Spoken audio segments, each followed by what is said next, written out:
नमस्कार, प्रणाम, अभिनंदन, जोहार। मैं उमंग कुमार आप सभी व्यूअर्स का तहे दिल से स्वागत करता हूं आपके अपने YouTube channel biology the zip science पे। दोस्तों, इस चैनल पे मैं, जैसे आपको पता है, बायोलॉजी की बेसिक्स के बारे में बताता हूं। तो चलिए, बिना किसी समय को जाया करते हुए हम लोग आज के इस नए वीडियो में बढ़ते हैं। और इस वीडियो की शुरुआत आज मैं पूरी पीपीटी से करने वाला हूँ। तो एक नई शुरुआत भी है, बस चाहता हूँ कि आपका साथ अंत तक बना रहे। तो चलिए आरंभ करते हैं एक नई ऊर्जा के साथ और एक नई सोच के साथ। तो दोस्तों, हम लोगों ने पिछले वीडियोस में देखा था कि प्रोटीन्स क्या होते हैं, एम्फोटेरिक नेचर क्या है, स्ट्रक्चर क्या है, 22 अमाइनो एसिड्स जो है हमारे, ठीक है, उसका एक एक करके हम लोगों ने स्ट्रक्चर देखा। तो आज उसी अमाइनो एसिड का हम लोग क्लासिफिकेशन कर रहे हैं और साथ ही साथ प्रोटीन का क्या क्या स्ट्रक्चर होता है वो भी हम लोग देख रहे हैं। साथ में एक क्लास में हम लोग फंक्शन भी देखेंगे। तो चलिए बढ़ते हैं आगे। अमाइनो एसिड क्लासिफिकेशन की बात करें तो यहाँ पे आप देख सकते हैं कि स्टैंडर्ड और नॉन स्टैंडर्ड अमाइनो एसिड है। स्टैंडर्ड का मतलब प्रोटीनोजेनिक, मतलब वैसे अमाइनो एसिड जो हमें क्या देंगे, प्रोटीन देंगे, यानी जो राइबोसोमिकली इनकॉर्पोरेटेड होंगे वो प्रोटीन देंगे, और जो राइबोसोम में इनकॉर्पोरेट नहीं होंगे वो नॉन स्टैंडर्ड अमाइनो एसिड होंगे। इसका जो यूज़ है वो क्या होता है कि जो हमारा मेटाबॉलिक पाथवेज है वो इंटरमीडिएट्स में यूज़ आता है या इंटरमीडिएट प्रोडक्ट होता है, तो वो भी हम लोग देखेंगे। दूसरा जो है वो है हमारा बायोलॉजिकल क्लासिफिकेशन, जिसमें हम लोग एसेंशियल और नॉन एसेंशियल अमाइनो एसिड क्या होता है वो देखेंगे। तीसरा है मेटाबॉलिक क्लासिफिकेशन, जिसमें अमाइनो एसिड जो है वो कीटोजेनिक होगा, ग्लूकोजेनिक होगा या मिक्स्ड होगा, यानी कीटोजेनिक ग्लूकोजेनिक बोथ, वो भी देखेंगे। फिर है based on the chemical nature of the R group, ठीक है। आर ग्रुप जो था हमारा, साइड चेन ग्रुप जो था, उसका कौन सा केमिकल नेचर है, और जो लास्ट है हमारा polarity of the R group, वो आर ग्रुप पॉजिटिवली चार्ज है या फिर निगेटिवली चार्ज है। तो इन सभी पॉइंट्स पे आज हम लोग अमाइनो एसिड का क्लासिफिकेशन करने वाले हैं।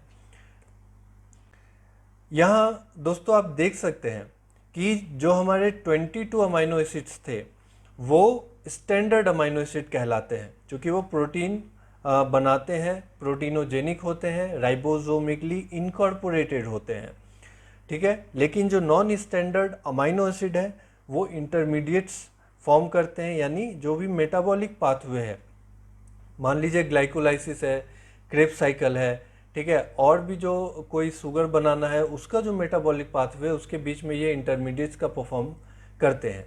जैसे कि 4 हाइड्रोक्सी प्रोलीन, आप इसमें एग्जांपल में देख सकते हैं कि प्रोलीन है जो हमारा स्टैंडर्ड अमाइनो एसिड है, लेकिन उसके 4th कार्बन पे क्या हुआ, एक OH ग्रुप आके अटैच हो गया, तो वो अब नॉन स्टैंडर्ड बन गया, वो मॉडिफाइड हो गया, सो दैट उसको नॉन स्टैंडर्ड हम लोग कह दिए। और इसमें क्या है कि बहुत सारे एग्जाम्पल है, 4 हाइड्रोक्सी, 5 हाइड्रोक्सी लाइसिन है, डेस्मोसिन है, ठीक है, एन एसिटाइल सेरीन है, एन फॉर्माइल मेथियोनिन है। तो ये सभी चीज़ें हैं जो नॉन स्टैंडर्ड में आती है। आगे बढ़े तो यहाँ आप देख सकते हैं कि बायोलॉजिकल क्लासिफिकेशन है, जिसमें 2 अमाइनो एसिड है, एक एसेंशियल है और दूसरा नॉन एसेंशियल है। एसेंशियल अमाइनो एसिड वैसा अमाइनो एसिड होता है जो हमारा बॉडी फॉर्म नहीं करता, यानी जिसको हम लोग डाइट के माध्यम से लेते हैं from the outside food sources, ठीक है। नॉन एसेंशियल जो हमारे बॉडी खुद बनाता है। अब इसमें बहुत सारे एग्जाम्पल है। एसेंशियल में अगर आप देखें तो आप इसको याद करने के लिए देख सकते हैं यहाँ पे कि MRF TV के हाई किलोवाट, ठीक है, इस तरीके से आप याद कर सकते हैं कि MRF TV के हाई किलोवाट। और 2 अमाइनो एसिड जो है, यानी आर्जिनिन और हिस्टिडीन, इसमें स्टार मार्क है, यानी ये जो अमाइनो एसिड है वो इन्फेंट्स में एसेंशियल है, एसेंशियल इन इन्फेंट्स, ठीक है, एडल्ट में नहीं है, इन्फेंट्स में एसेंशियल है। नॉन एसेंशियल अमाइनो एसिड की जब मैं बात करूं तो यहाँ पे आप याद करने के लिए कर सकते हैं कि DCQ NSG पाए, ठीक है, DC क्यों NHG पाए, तो ये आप यहाँ पे देख सकते हैं, ये एसेंशियल नॉन एसेंशियल।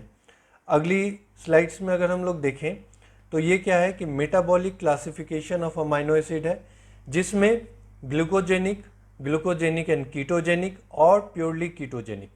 तो यहाँ पे जो आप ग्रीन कलर में देख रहे हैं जितने भी अमाइनो एसिड है, MTV इन ग्लूकोजेनिक, IFW इन ग्लूकोजेनिक, कीटोजेनिक, इसको मिक्स भी आप कह सकते हैं, और कीटोजेनिक में L और K।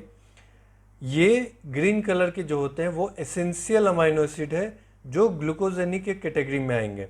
बाद बाकी जितने अदर कलर्स हैं वो हमारे नॉन एसेंशियल अमाइनो एसिड्स हैं। तो अगर ऐसा कुछ क्वेश्चंस आता है कि ग्लूकोजेनिक एसेंशियल अमाइनो एसिड्स कौन से होंगे, तो आपका क्लियर कट एग्जांपल है MT और V, ठीक है, यानी मेथियोनिन, टायरोसिन कि थ्रेओनिन और वेलिन। कोई दिक्कत नहीं, एक एक करके आपको नाम मैंने बता दिया था जस्ट पिछले वीडियोस में। आगे अगर हम लोग बात करें chemical nature of R group, chemical nature of R group क्या कहता है कि जो हमारा साइड चेन है, ठीक है, वो एलिफैटिक है। एलिफैटिक मतलब एक सीधा लंबा होगा, जैसे कि आप यहाँ देख सकते हैं कि ग्लाइसिन, एलानिन, वलीन और ल्यूसीन। ग्लाइसिन में क्या है, एक सिंगल हाइड्रोजन ग्रुप था, एलानिन में CH3 ग्रुप था, वेलिन में हमारा क्या था CH, ठीक है, CH, देन CH3 CH3, और लाइसिन में हमारा क्या था कि CH2 CH CH3 CH3, ठीक है। तो ये एक एलिफेटिक बनाया। देन एरोमेटिक आप देख लीजिए यहाँ पे है कि फिनाइल एलानिन, ट्रिप्टोफान, और ये हमारा है टायरोसिन। फिनाइल एलानिन में फिनाइल ग्रुप था, ट्रिप्टोफान में भी था और टायरोसिन में भी था, इसलिए वो एक एरोमेटिक ग्रुप हो गया। अमाइनो में बात करें तो आर्जिनिन और ये हमारा है लाइसिन। आर्जिनिन के साइड चेन में नीचे आप देखिएगा 3 अमाइनो ग्रुप है, और जिसमें से एक पॉजिटिवली चार्ज था, और लाइसिन में हमारा एक यानी that is epsilon amino acid जो था वो हमारा पॉजिटिवली चार्ज था। इम्यूनो ग्रुप होता है, यानी प्रोलीन को हम लोग इम्यूनो ग्रुप बोलते हैं। यानी आप अगर क्वेश्चंस आता है कि कौन सा ऐसा अमाइनो एसिड है जो इम्यूनो अमाइनो एसिड कहलाता है, that is proline. Clear cut example है। अमाइड ग्रुप अगर बात करें तो ये हमारे पास एस्पेराजीन और ग्लूटामीन में पाया जाएगा। सल्फर कंटेनिंग का बात करें तो सिस्टीन और मेथियोनिन में पाया जाएगा।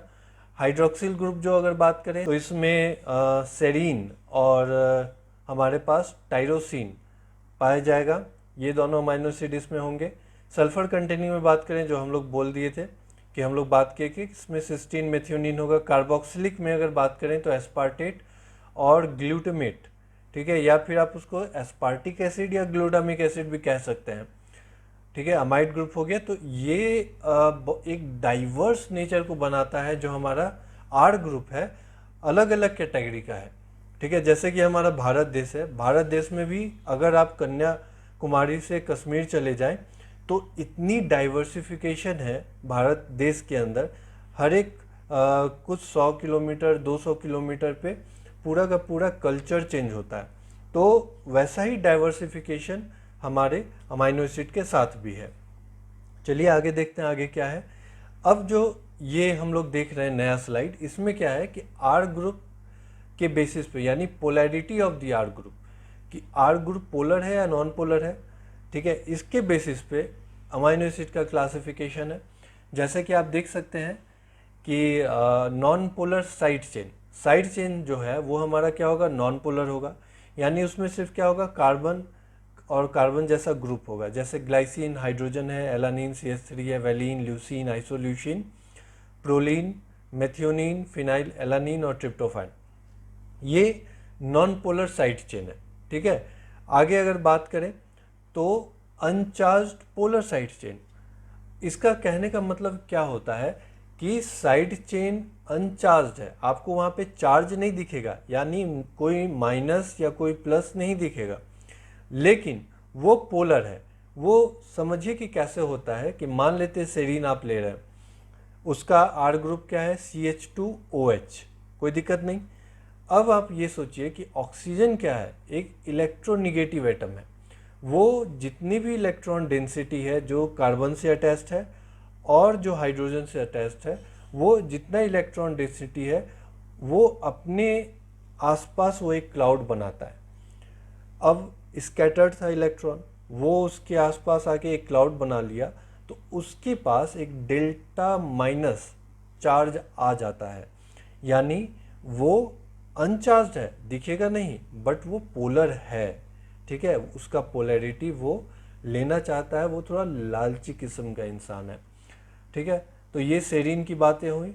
वैसे ही थ्रियोनिन में भी है, सिस्टीन सल्फर ग्रुप है, लास्ट में थायोल ग्रुप बोलते हैं, एस्पेराजिन, ग्लूटामिन और टायरोसिन।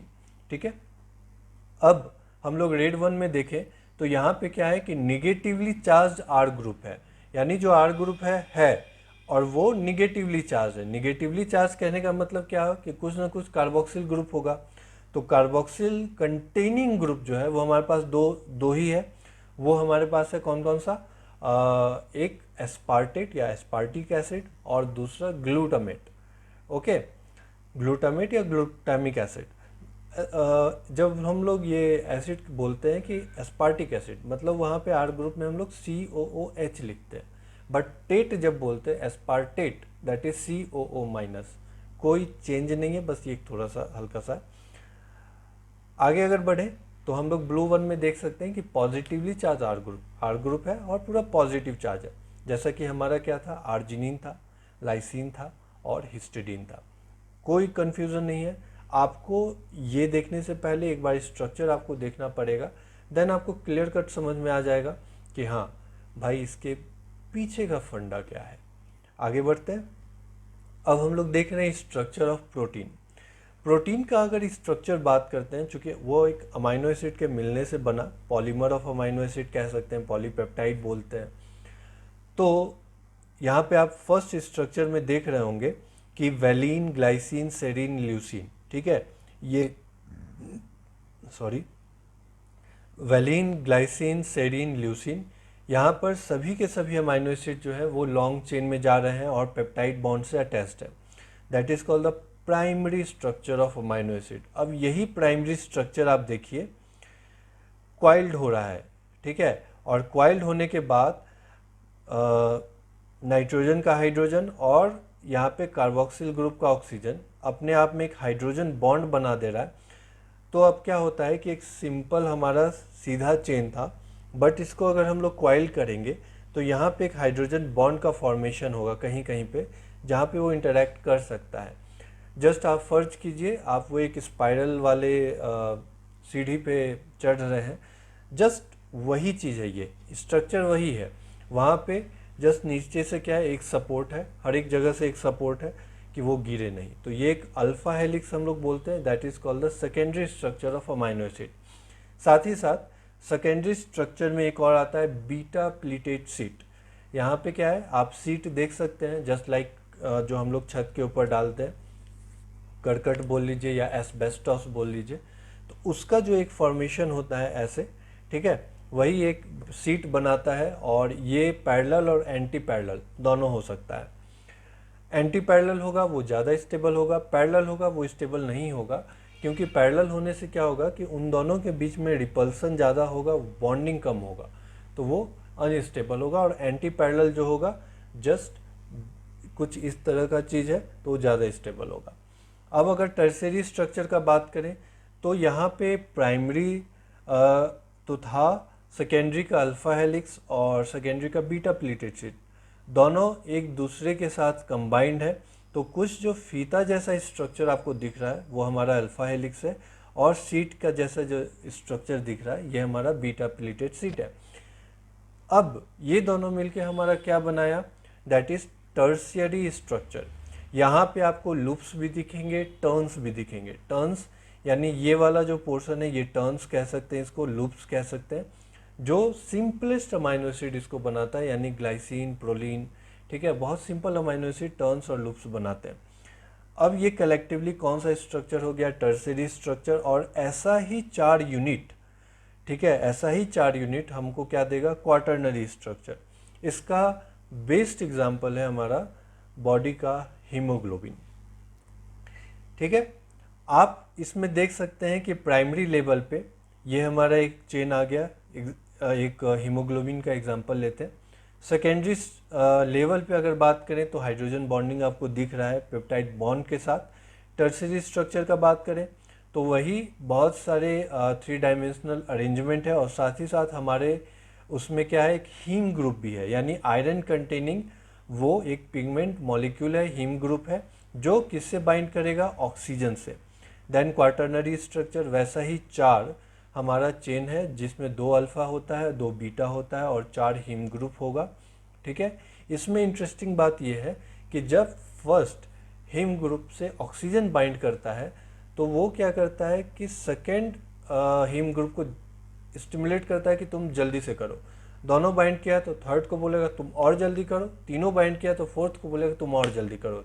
यानी फर्स्ट से बाइंड करने में जितना वो समय लेता है, मान लीजिए 10 सेकेंड लिया, सेकेंड से बाइंड करने में वो 8 लेगा, थर्ड से बाइंड करने में वो 6 लेगा और फोर्थ से बाइंड करने में वो 4 सेकेंड लेगा, फॉर एग्जाम्पल है।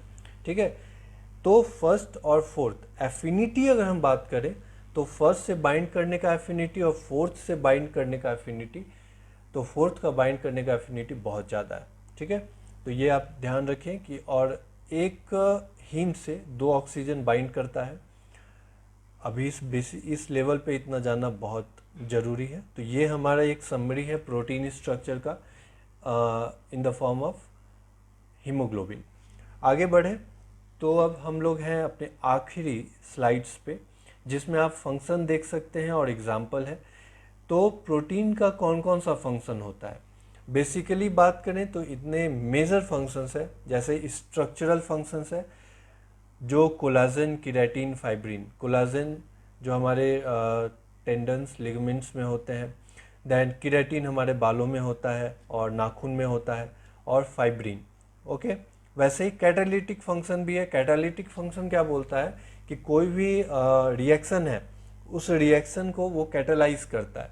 ठीक है, रेट ऑफ रिएक्शन को इंक्रीज करता है। मेम्ब्रेन ट्रांसपोर्ट के जैसा, यानी जो हमारा सेल है, सेल में प्लाज्मा मेम्ब्रेन होता है, तो वहाँ से जो इनसाइड आउटसाइड ट्रांसफ़र है हमारे इनऑर्गेनिक मॉलिक्यूल्स का या फिर ऑर्गेनिक मॉलिक्यूल्स का, उसका ट्रांसफ़र करता है। जैसे ग्लूट क्या करता है, ग्लूकोज ट्रांसपोर्टर बोलते हैं इसको, यानी ग्लूकोज को आउटसाइड टू इनसाइड करता है। एक्वापोरिन्स है, वाटर आउटसाइड इनसाइड करता है।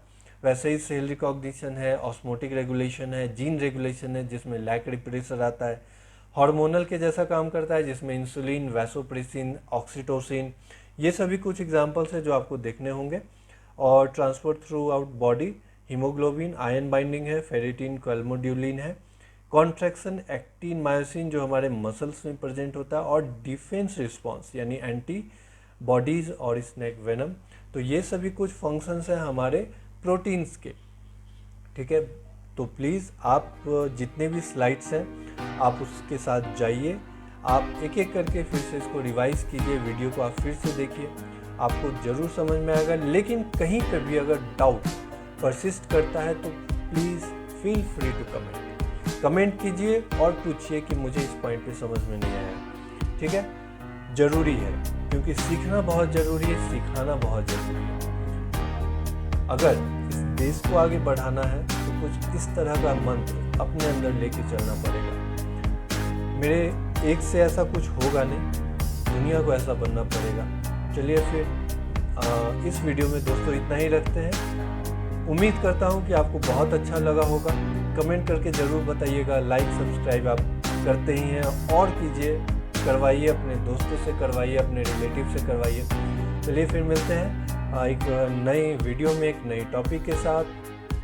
तब तक के लिए इस दोस्त को इजाज़त दीजिए।